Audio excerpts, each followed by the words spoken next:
começou quando eu tinha 7 anos de idade. Quando eu tinha 7 anos de idade, eu já cantava com meu pai. Eu fazia a primeira, ele fazia a segunda, e na época os hinos atuais eram esses: Daniel Samuel, Laviette, e por aí vai. E nós cantávamos esse hino muitas vezes, tanto Viúva Sem Nada, vários hinos de Viúva de Naim. Mas esse hino, por muitas vezes, eu contemplei milagres de Deus quando nós cantávamos esse hino. Aleluia! Porque esse hino é 100% cristocêntrico. Eu já vi pessoas ser curadas de câncer cantando esse hino. Quando nós cantávamos, as pessoas sentiam algo diferente, não porque era eu, porque era tal, porque era aquele que cantava, mas é porque Cristo é glorificado, e aonde Cristo é glorificado, tem cura, tem renovo, tem restauração. E se você crê, não vai ser diferente. Você também vai sair daqui nessa noite com a tua vitória nesta noite. Aleluia. Ei, Jesus, aleluia.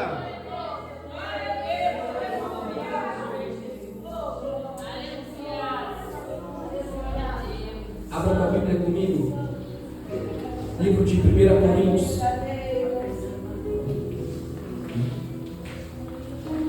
1 Coríntios capítulo 5, versículo 7.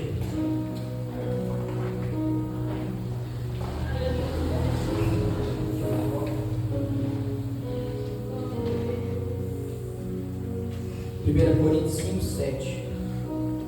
Depois nós vamos ler 2 Coríntios capítulo 11. Diz assim: purificai-vos. Vamos ler o 6. Não é boa a vossa vanglória.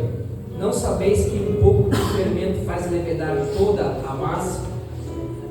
Purificai-vos, pois, do fermento velho, para que sejais uma nova massa, assim como estáis sem fermento. Porque Cristo, nossa Páscoa, foi sacrificado por nós. Ou em outras traduções, porque Cristo, o Cordeiro Pascal, foi sacrificado por nós. Versículo de número 8. Por isso façamos festa, não com o fermento velho, nem com o fermento da maldade e da malícia, mas com os ázimos da sinceridade e da verdade. 2 Coríntios capítulo número 11. Aleluia.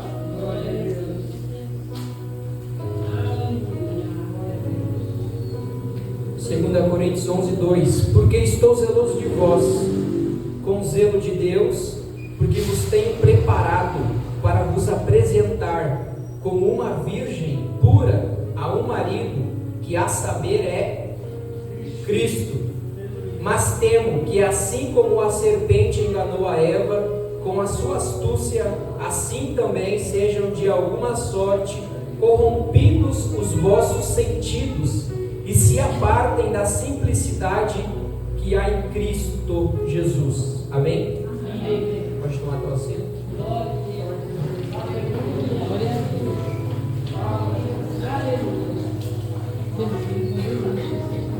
Aleluia. Dia de Páscoa. Mas o que é Páscoa? Por que ficamos perante a mesa durante a Páscoa? Por que Cristo resolveu morrer pelos nossos pecados no dia de Páscoa? Por que Cristo resolveu cumprir o seu ministério no dia de Páscoa? Por que a Páscoa é tão importante, que foi uma data, a melhor data, ou a data escolhida por Cristo para morrer por mim e por você? O plano da redenção e da glorificação em nossas vidas originou por causa da queda, a queda do homem. Então nós temos dentro da Bíblia Sagrada 4 pilares essenciais que estão por toda a Bíblia, que é a criação, a queda, a redenção e a glorificação.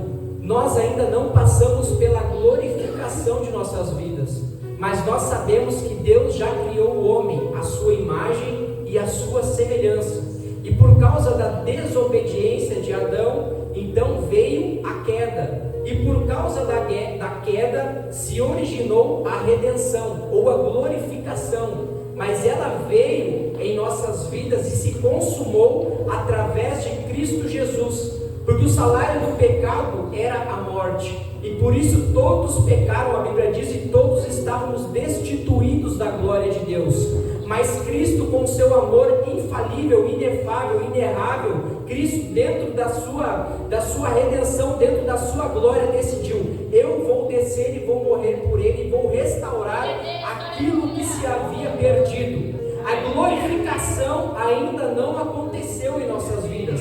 A glorificação irá acontecer quando o nosso Cristo descer com voz de trombeta, e nós iremos nos encontrar com eles em um corpo glorificado no céu, e para sempre estaremos com ele no paraíso. Há uma promessa em João capítulo de número 14 que diz: não se turbe o vosso coração, credes em Deus, credes também em mim, porque na casa de meu Pai há muitas moradas. Então o processo de glorificação ainda não aconteceu, mas ainda não aconteceu porque nós estamos passando por processo nessa terra, o processo de redenção. Ainda nós estamos sendo redimidos pelo sacrifício vicário de Cristo na cruz do Calvário. É um processo de santificação. A nossa vida cristã, nós não nos tornamos santos porque Cristo morreu na cruz do Calvário, mas nós somos santos porque o seu sangue foi derramado na cruz do Calvário. Ele já justificou as nossas vidas já na cruz do Calvário. É por isso que eu e você temos acesso de poder dobrar o nosso joelho no secreto, no nosso quarto, e no secreto Deus nos escuta e Ele nos recompensa, ou Ele nos responde, porque Cristo derramou o seu sangue na cruz do Calvário. Mas Cristo, ele veio na Páscoa. Só que a Páscoa que eles comemoravam era uma Páscoa judaica. Abre para mim, Gabriel, João 6,4. Nós vamos trabalhar alguns versículos, abre para mim não precisar ficar folheando Bíblia aqui. João 6,4. Aleluia.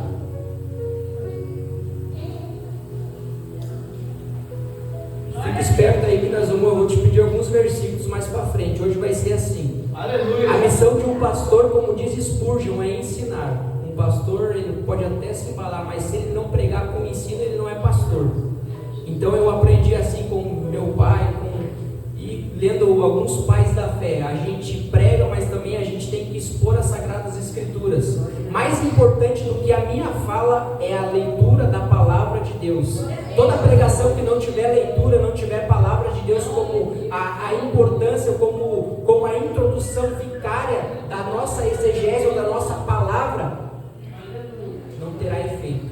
A palavra sempre será mais importante do que a nossa fala, do que nossas narrativas, porque as nossas narrativas podem até ser equivocadas e muitas das vezes erramos em nossas conclusões de pensamento, mas a Bíblia de Deus, ela é inerrante. A Bíblia de Deus, ela não erra. A Bíblia de Deus tem resposta para todas as coisas. A Bíblia é a palavra, Cristo é a palavra, o verbo que se fez carne e habitou em nossas vidas. Amém? E a Páscoa, a festa dos judeus, estava próxima. A festa de quem?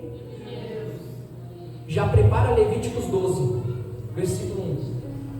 A Páscoa era comemorada somente pelos judeus. Mas por que eles comemoravam a Páscoa? E por que isso foi introduzido?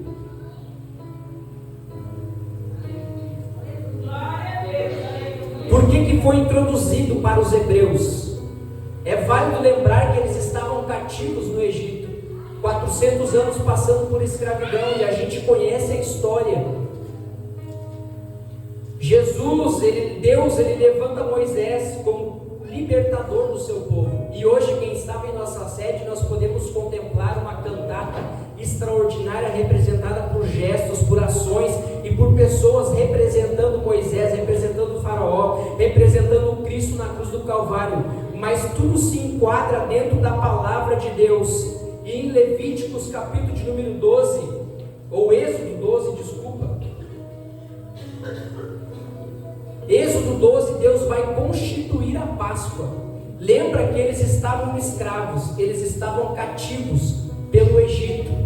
Eles foram parar lá através de José, o governador que interpretou o sonho do faraó, mas passou passou outros faraó e escravizou o povo que não era do Egito. Então eles ficaram cativos. E Deus ele levanta Moisés em uma cena totalmente controversa e diz: você vai libertar o meu povo. Moisés fala: mas Senhor, eu não sei falar. E esse encontro se dá numa sarça ardente. Mas então ele diz: você até pode não saber falar, mas eu coloco um no teu lado que vai saber fazer, porque o que eu tenho contigo é o teu coração, é a tua disposição, é a tua motivação de liderança. Se você não sabe falar, eu coloco um no teu lado. E a Bíblia vai dizer que é mais importante dois do que um, porque se um cair, o outro levanta. E o que tem de pessoas querendo andar na individualidade, querendo andar sozinho na sua trajetória cristã, Deus ele sempre coloca um Arão em nossas vidas para poder falar e fazer aquilo que nós não conseguimos, para que nós consigamos alcançar os nossos alvos e os nossos objetivos. Aleluia! Eles estavam cativos e Deus fala: eu vou derramar praga. Eles não querem libertar vocês, então pragas vão cair sobre essa terra. E na última praga Deus derrama, era a morte dos primogênitos. A morte dos primogênitos do povo daquela cidade. Só que era preciso que o povo hebreu que estivesse em suas casas, Deus vai constituir no capítulo 12 do Êxodo. Falou o Senhor a Moisés e Arão na terra do Egito, dizendo: este mesmo será o princípio dos meses, este vos será o primeiro dos meses do ano. Falai a toda a congregação de Israel, dizendo: aos 10 deste mês, de cada um para si um cordeiro, segundo a casa dos seus pais, um cordeiro para cada família. Só que duas festas são introduzidas neste capítulo de Êxodo: a festa dos pães ázimos, ou as festas dos pães sem fermento. E os hebreus eles foram instituídos algumas festas principais: as festas do tabernáculo, a festa do Pentecoste e a festa da Páscoa. São sete festas que eles festejavam: pães ázimos, festas das primícias, dia das trombetas e das primícias. Dentro das 7, 3 eram as principais: a Páscoa, Pentecoste e Tabernáculo. Mas no capítulo 12, duas festas elas estão aqui em evidência: a festa da Páscoa e a festa dos pães ázimos, pães sem fermento. Do versículo 1 ao versículo 11, festa das Páscoas. Do versículo 15 ao versículo 21 do Êxodo, do 12, capítulo 12, é a festa dos pães ázimos. Mas o que era essa Páscoa? O porquê que Deus constituiu essa Páscoa? Páscoa significa passar por cima. No hebraico é passar por cima. Porque Deus ele iria passar sobre a terra do Egito e iria matar o primogênito de toda aquela nação e de toda aquela terra. Mas aqueles que não estivessem com sangue aspergido nos umbrais de suas casas, pelo cordeiro morto, e esse cordeiro deveria ser comido com ervas amargas, e deveria ter fermento, deveria ter pão sem fermento, cordeiro e pães ázimos. Pães sem fermentos, cordeiro. Aleluia. E ervas amargas, cordeiro, pães sem fermento e ervas amargas. O cordeiro deveria ser comido por completo. Eles deveriam estar preparados, cingidos, prontos para escapar, porque Deus iria entrar com livramento para o seu povo. Aleluia. Ele começa o 12 dizendo que era no mês que isso iria acontecer, que essa festa iria acontecer. Que mês era esse? Capítulo 13 do Êxodo, versículo de número 4 vai nos dizer: hoje, no mês de Abib, vós saís. O mês de Abib era o início de novas coisas, e isso se dava no final de março, início de abril. Neste período começava o mês de Abib, ou o mês em que Deus constituiu a Páscoa. Então, quando o judeu comemorava a Páscoa, ele estava dizendo, ou ele estava entendendo que novas coisas estavam acontecendo, ou que novas coisas viriam a acontecer. A gente conhece a história que Deus ele entra com livramento para o povo hebreu. O povo hebreu escapa, atravessa o Mar Vermelho com Moisés. Eles são libertos da escravidão, vão para o deserto e não herdam a terra. Mas a festa da Páscoa foi constituída pelo calendário judaico. Nós comemoramos no calendário romano, que foi constituído 30 anos antes, de Cristo. Deus estava dizendo que quando vocês celebrarem a Páscoa está anunciando que é o início do ano, início do calendário, início de novas coisas, início de novos momentos. Toda a Páscoa celebrada significa início de novos momentos para o povo judeu, porque a Páscoa ela foi constituída para os judeus. Aleluia. Dentro desse cenário, desta Páscoa constituída, lá vem Jesus. Lá vem Jesus. A Bíblia vai dizer que Jesus ele veio na plenitude dos tempos. Ele não veio nem antes e ele não veio nem depois. Jesus ele veio na plenitude dos tempos. Aleluia. Só que Jesus ele vai aparecer num cenário onde a hipocrisia estava dominando, aonde as pessoas não tinham mais uma relação diretamente com o Pai, aquela relação que tinha lá no tabernáculo, aquela relação através de um sacerdote. As pessoas estavam hipócritas pelos seus próprios preceitos de doutrina, eles estavam blasfemando até mesmo de sua fé, porque eles acreditavam em um Deus que viria em grande glória, em grande esplendor, e que eles eram os santarrões de sua época. Eles iam para as praças e oravam bonitos em voz alta, mas esse Deus Jesus, ele sempre se agradou daqueles pobres, daqueles pequeninos, daqueles que tinham um coração sincero, humilde, humildade no seu coração. Aleluia. Lá vem Jesus. Jesus ele começa a mudar totalmente o cenário daquilo que eles estavam acostumados a cumprir. Para participar da Páscoa, precisava ser todos da descendência de Abraão. Todos precisavam ser circuncidados, precisavam ter os seus prepúcios cortados. Mas lá vem Jesus, dizendo: eu vou alcançar um povo onde não vai haver circuncisão, porque eu sou a verdadeira circuncisão. Todos vão poder participar da Páscoa, todos vão poder ter um momento de memorial comigo, todos vão ter acesso a Deus, porque lá vem Jesus mudando o cenário da Páscoa, que foi instituída por Deus para o povo hebreu. Nós não comemoramos a mesma Páscoa judaica, nós não precisamos comer ervas amargas, nós não precisamos comer cordeiro, nós não precisamos comer pães ázimos, pães sem fermento, mas nós precisamos ter a convicção de que na nossa Páscoa Cristo é o centro, na nossa Páscoa foi Ele quem morreu por nós, a nossa Páscoa é Cristo, o sacrifício vicário. Aleluia. Glória a Jesus. Hebreus 10 primeiro vai dizer que o Antigo Testamento era a sombra das coisas que se viriam. Tudo foi uma sombra, mas vem Jesus trazendo clareza sobre todas as coisas e clareza até mesmo sobre a Páscoa. Mateus 26, 17.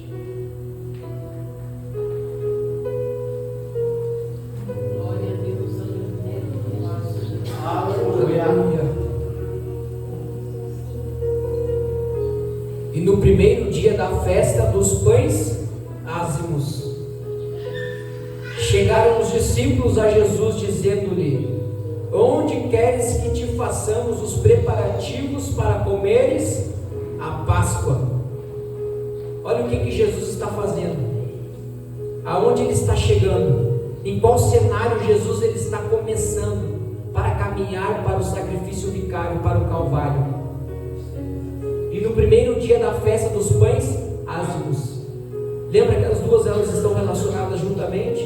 Os discípulos a Jesus dizendo: onde queres que façamos os preparativos para comerem a Páscoa? O cenáculo, ele se dá na Páscoa. Jesus ele começa a sua trajetória final em um momento de Páscoa. Só que Jesus ele veio para ressignificar toda a Páscoa. Jesus ele veio para ressignificar todas as coisas. Jesus ele veio para ressignificar a minha e a tua vida. Jesus, quando ele aparece em qualquer cenário, ele muda história, ele muda momento, ele muda trajetória, ele ressignifica coisas em nossas vidas. Aleluia. Mateus 26, 26. E quando comiam, Jesus tomou o pão e abençoou, partiu e deu aos seus discípulos e disse: tomai, comei, isto é o meu corpo. Não tinha que ter cordeiro, não tinha que ter pães ázimos, não tinha que ter ervas amargas. O que Jesus está fazendo? Ele está partindo o pão, ele está mudando a Páscoa. Fazer isso em memória de mim, fazer isso em memória de mim. No mesmo capítulo, no capítulo 26, aleluia. Tomai, comei, isto é o meu corpo que é partido por vós, aleluia. Você perdeu de dar glória nessa noite. Versículo 20 do capítulo 26. E chegada a tarde, assentou-se à mesa com os 12, e comendo eles, disse: em verdade vos digo que um de vós há de me trair. E chegada a tarde, assentou-se à mesa. Então Páscoa, ela tem mesa, e aonde tem mesa, ela tem comunhão. Aonde fala de mesa, fala de partir do pão. Toda Páscoa ela tem que ter mesa. Pode não ter ervas amargas, mas ela tem mesa em família, ela tem mesa no memorial de Cristo, para que nós venhamos olhar para o nosso alvo, que é Cristo Jesus, aleluia. Não foi em vão que ele ressignificou a Páscoa, foi para que eu e você estivéssemos aqui. Glória a Deus, aleluia. Aleluia. 26, 28. Porque isto é o meu sangue, o sangue do Novo Testamento. Onde ele está falando isso? Na mesa, sentado na mesa com os discípulos. O que ele está falando? Agora isto é o meu sangue, sangue do Novo Testamento, que é derramado por muitos para a remissão de pecados. Então agora a Páscoa não era mais para trazer livramento a um povo, não era mais para um memorial de livramento ou de libertação, ou de que o anjo da morte estaria, ou eles iriam se lembrar daquela vez, daquela noite em que nos seus antepassados, aonde o anjo da morte passou por cima, mas eles foram guardados pelo sangue apergido nos seus umbrais de suas portas. Mas agora ele veio para a remissão de pecado, aleluia, e o seu sangue foi derramado por mim e por você, para restaurar todo o pecado que estava instituído em minha e em tua vida. Jesus, ele ressignificou dizendo: eu vou redimir os pecados de muitos. Aquele e aquela que estariam lá em Mauá, em São Paulo, numa noite de Páscoa sentada, foi por eles que eu vim, foi por ele que eu vim, foi por ele que eu morri, aleluia, foi por ela, foi por ele. Glória a Deus, aleluia. Glória a Deus, aleluia, Jesus. João 13, 14, 15 e 17. Jesus, ele está sentado na mesma mesa. É engraçado que nessa mesa, e hoje nós comentamos sobre isso, e agora me veio à memória hoje pela manhã, ele está sentado à mesa com os 12. Os 12 estão assentados à mesa, e a Bíblia vai dizer que Jesus, ele molha o pão no seu prato e entrega na boca de Judas e dá para ele comer. Só que isso tem um significado na tradição e na cultura judaica. Quando alguém fazia isso sobre a mesa, ele estava dizendo: eu sou teu amigo, independentemente das ações e das atitudes que você vier a tomar. Jesus, ele molha o pão e coloca na boca de Judas. Quando Judas come, a gente vai ver que o livro de Lucas vai dizer que Jesus, ele fala que um haveria de o trair, e os discípulos o interrogam: sou eu? Quem é? E aí Judas pergunta: sou eu, mestre? E Jesus fala: tu o disseste, agora vai e faça o que você irá fazer. Judas, ele se levanta da mesa e sai da mesa, porque no lugar de mesa não há espaço para partir do pão com o traidor. Quando Judas sai da mesa, é que vem a narrativa que nós lemos, aonde Cristo, ele partiu o pão. Porque porque no partir do pão, agora tinha 11. Jesus, ele se levanta da mesa e vai para o Getsemane, leva os 11 discípulos. Dos 11 discípulos, ele manda 8 ficar e 3 ele chama à parte para orar. E nunca um ser tão grande se fez tão pequeno, para que seres tão pequenos se fizessem tão grande. Ele está tirando 3 à parte para orar. Aleluia. Jesus ele está agoniado, ele passa agonia de morte. E a gente vai ver, nós iremos ver que quando passa o ciclo das 3 orações de Jesus, chega Judas. Lembra do contexto do pão? O que Jesus fala para Judas? Chama ele do quê? Amigo.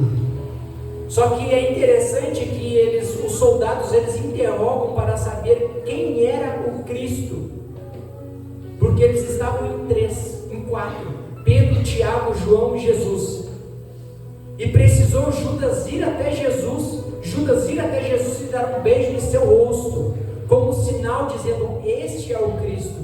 Porque quando nós andamos com Cristo e nós temos mesa com Cristo, nós nos tornamos parecidos com Cristo. As pessoas que estão de fora vão olhar e vão identificar Cristo em nossas vidas.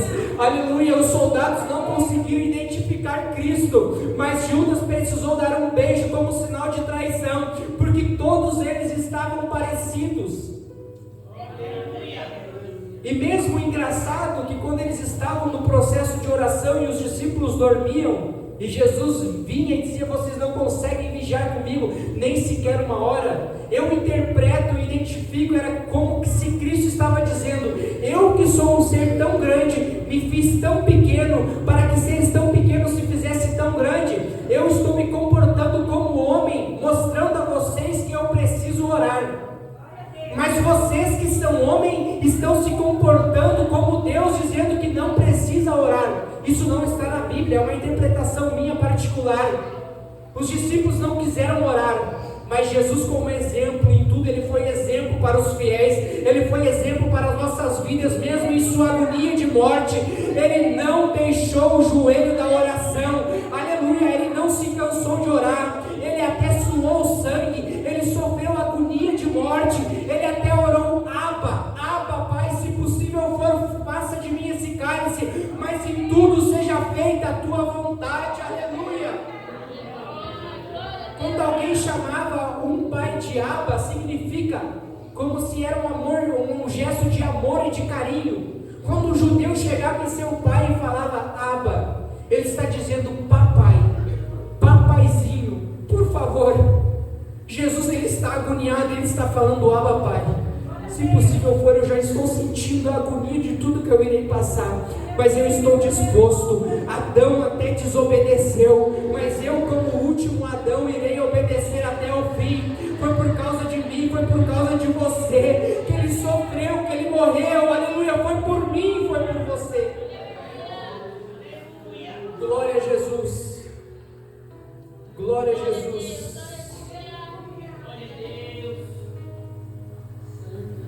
Foi na Páscoa judaica que o povo foi liberto do Egito, mas foi na Páscoa de Cristo que fomos libertos do pecado. Foi na Páscoa judaica que o primogênito judeu foi poupado, mas foi na Páscoa de Cristo que o primogênito de Deus morreu para que nós fôssemos vivificados com vida e vida em abundância. Jesus, ele vem ressignificando a Páscoa, dizendo: nessa Páscoa agora vai ter morte, mas vai ter morte para a remissão de pecado, vai ter morte para a reconciliação entre Deus e o homem, e não há outro acesso entre o homem e a Deus a não ser por Jesus Cristo. Mas o que é Páscoa? Abre Mateus 1:21. Mateus 1:21. Páscoa é remissão de pecado. E se a Páscoa é remissão de pecado, ela não se trata de uma data. A Páscoa, ela se trata de uma pessoa, o Cordeiro Pascal. E dará à luz a um filho, e chamarás o seu nome Jesus, porque salvará o seu povo dos seus pecados, porque Ele salvará o seu povo dos seus pecados, ou Ele trará remissão para o seu povo dos seus pecados, aleluia. Ele trouxe remissão pelos meus e pelos teus pecados. Glória a Deus. Como o pastor Genilson leu aqui, capítulo 53 de Isaías, 700 anos antes de Cristo, Isaías já está tendo uma revelação profética de Cristo na cruz do Calvário. Quando Isaías fala que nele não haveria formosura algum, que as pessoas viravam o seu rosto para não ver, era na cruz do Calvário. Ele estava dilacerado, ele foi moído pelas nossas transgressões. É verdade. As pessoas não conseguiam olhar em seu rosto com uma coroa de espinho em sua cabeça e com a coroa hebraica, aquela na forma de T mesmo, com os braços abertos. Oh Jesus, aleluia. Ele foi crucificado às 9 horas da manhã. Ele ficou na mão dos grandes de sua época, nas mãos do sumo sacerdote, e o sacerdote Anás e Caifás. Foi para as mãos de Herodes foi para Pilatos, e ele ficou como peteca na mão dos grandes de sua época, sofrendo. Cada passo era um sofrimento diferente. O azorrague, o chicote tinha ossos, 12, e cada 12 pedaços de corda tinha 12 ossos. Cada chibatada que eles batiam em Jesus, esses ossos vinham e arrancavam a sua pele. Foi por mim, por você. Foi o Cordeiro Pascal entregando a